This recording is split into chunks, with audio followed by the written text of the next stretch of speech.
যারা আমাদের দলের নাম ভাঙিয়ে কোনো অন্যায় অপরাধ চাঁদাবাজি বা আমাদের নেতা মোবাসের ভাইকে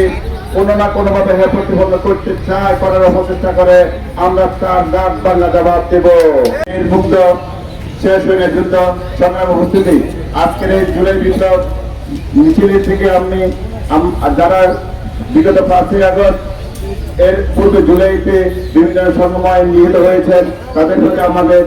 বিনম্র শ্রদ্ধা, এবং যারা আহত হয়েছেন তাদেরকে আমরা দোয়া করে যাতে তারা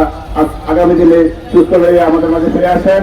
এই জুলাই যুদ্ধ একটি যুদ্ধ নয়, এটা আমাদের একটা চেতনা, প্রেরণা। আমরা এখান থেকে প্রত্যয় করব জুলাই যেমন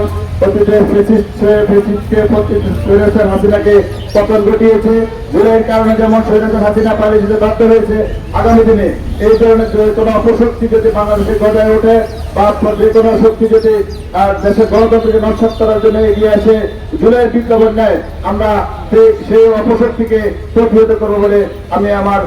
আমরা আশাবাদ ব্যক্ত করি। আজকে যারা এখানে এসেছেন মাহফুজ ভাই নেতৃত্বে বা মাহফুজ ভাইয়ের অত্যন্ত পরিশ্রমের কারণে আমরা মনে করি সবাই ত্যাগী, সবাই নির্যাতিত, সবাই পরিশ্রমী এবং দলের প্রতিটা নিবেদিত প্রাণ। আমরা মনে করি আগামী দিনে যে কোনো গণতান্ত্রিক আন্দোলনে আপনাদের সহযোগিতা থাকবে। আপনারা যেভাবে দলকে সুসংগঠিত করে রেখেছেন, কোনো অন্যায় অত্যাচার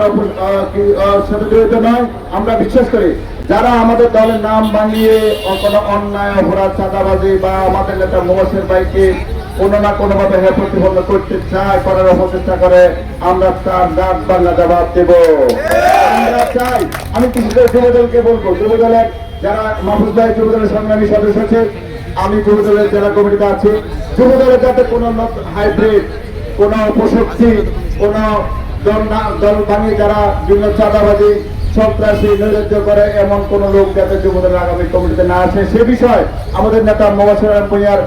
আস্থাভাজন আমাদের মাওলানা জাকির সাহেব আমাদের মাঝে আজকে ওনাকে সাক্ষী রেখে বলতেছি, ওই ধরনের কোন লোক যাতে আমাদের অন্তত যুবদলে না ঢুকতে পারে সে বিষয়ে আপনার সবাই সচেতন থাকবেন।